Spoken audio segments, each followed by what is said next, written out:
Void Mage Gamer is now partnered with Flipside Gaming, so you can use the promo code on their website, all caps Void Mage, to get 10% off all orders $10 or more. It's a great way that you can support both Flipside Gaming and Void Mage Gamer's channel. Hey guys, welcome back to another 10 underrated Commander cards list. This is a week or two past Ravnica Allegiance, so we are going to include a couple of those cards on this list just to keep it up to date. I like to go for cards that may seem underwhelming at first, but once you get to play them, they can be pretty powerful, even if it's something that just flies under the radar, maybe doesn't draw too much attention in a game, gets to stay out there a little too long, and then starts punishing your opponents. I feel like a lot of those cards are on this list. We have some pretty good ones here. The first one is the partner options. They're not partner commanders, but they would be pretty sweet if they were. Lore Weaver and Ley Weaver. These are the green and blue partners from Battle Bond that aren't pure and toothy, but Lore Weaver's pretty cool. You have card draw. It is 7 mana to do it, but it's still card draw, and if you have nothing better to do with that mana,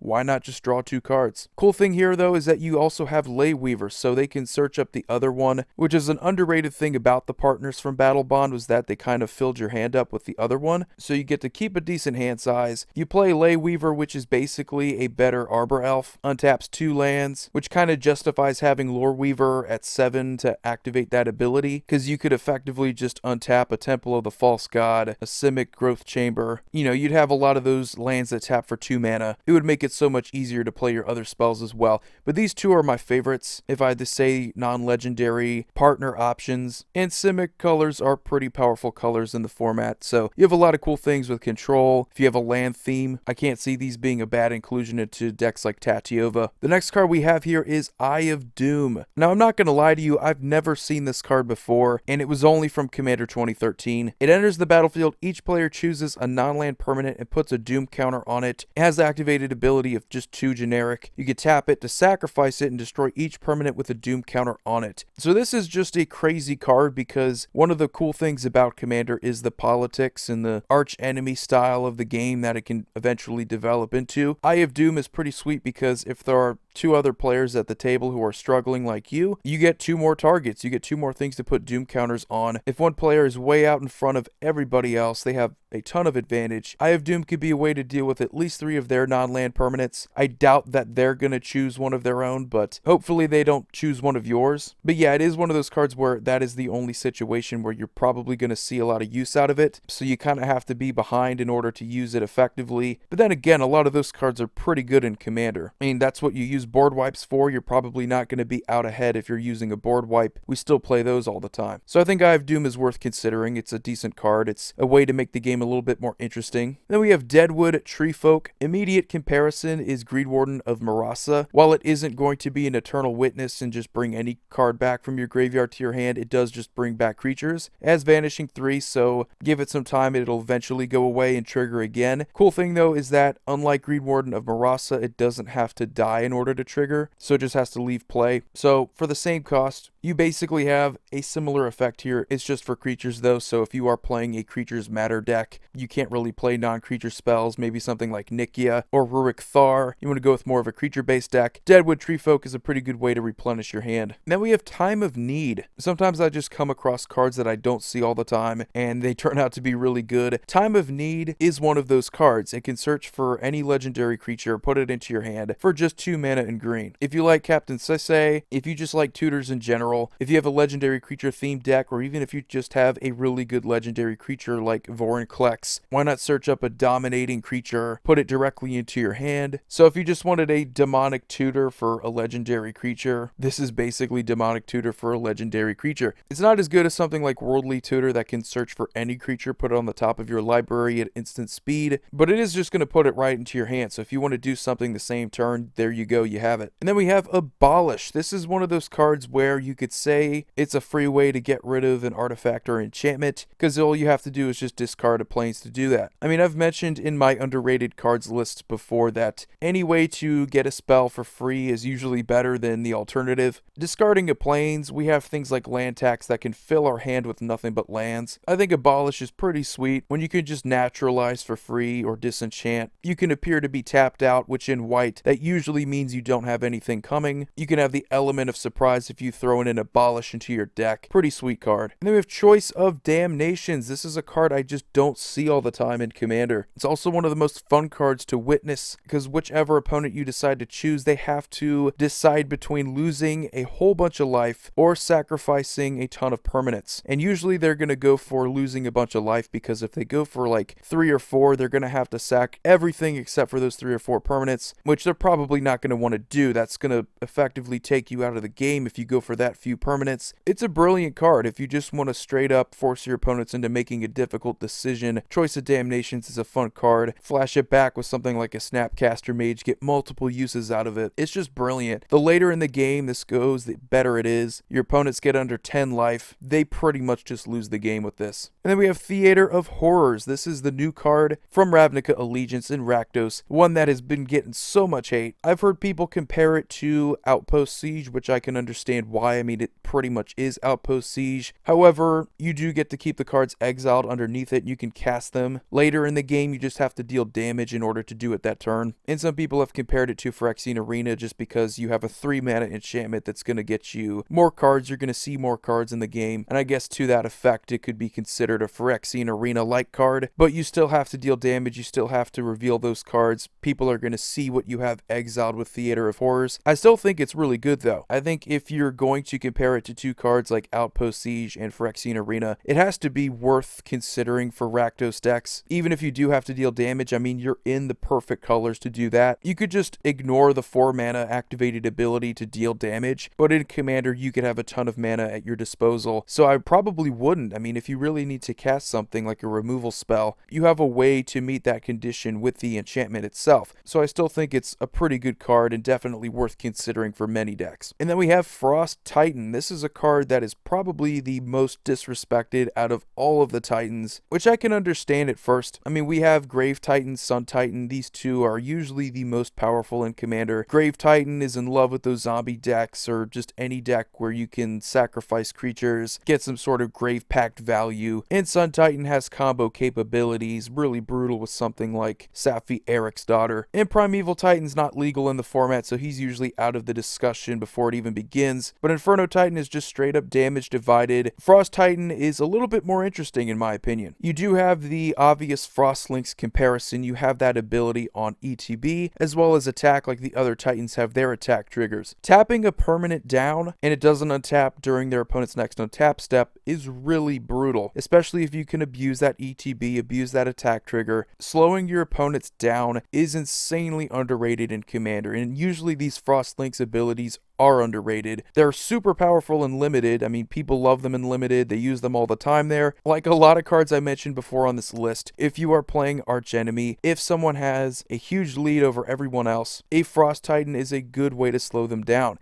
especially if they're threatening with commander damage, if they're threatening with massive creatures with trample, tapping them down, slowing them down even more. Just wait to get more ETBs, things to fool around with, maybe a Deadeye Navigator, which I shouldn't have to mention. Deadeye Navigator, Palinchron, any kind of combo with Deadeye Navigator is going to be insanely powerful. Frost Titan's no different from the others, but you do have a way to threaten and tap down all their stuff. Crush of Tentacles. This is really sweet. Bad thing is that it's at sorcery speed. I wish it wasn't at sorcery speed, but it just returns all non-land permanents to their owner's hands. If you pay the Surge cost, you get an 8/8 Octopus. Another bad thing is that the Surge is only 1 less than the actual mana cost, but still, you are returning all non-land permanents to their owner's hands, which can get rid of tokens. It can get rid of Planeswalker loyalty buildup. So if you don't have a way to attack a Planeswalker before it's getting ready to ult, you can just have them reset that loyalty, have to start over again. It just deals with problems on the board. This is why Cyclonic Rift is so good. It deals with all non-land permanents. Obviously nowhere near as good as Cyclonic Rift because it's not instant speed, and it also hits your stuff, but you get rewarded for it if you pay the Surge cost. You get an 8/8. So you have a blocker, you have an attacker with that 8/8, and the power of something like an Evacuation. You also have cards like Eternal Witness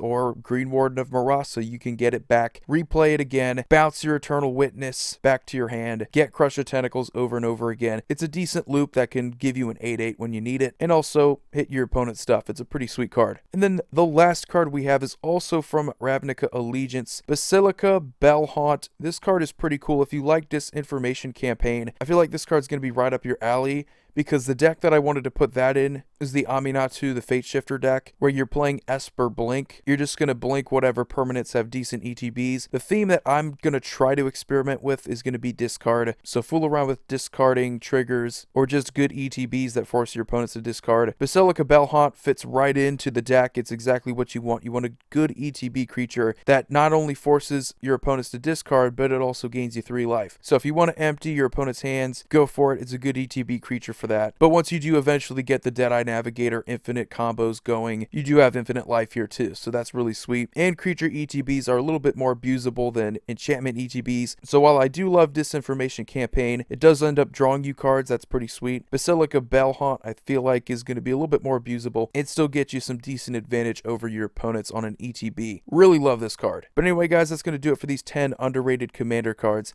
Let me know what you think about underrated commander cards, if you have any of your own favorites. You all have a wonderful day. Void here signing off. See you all next video.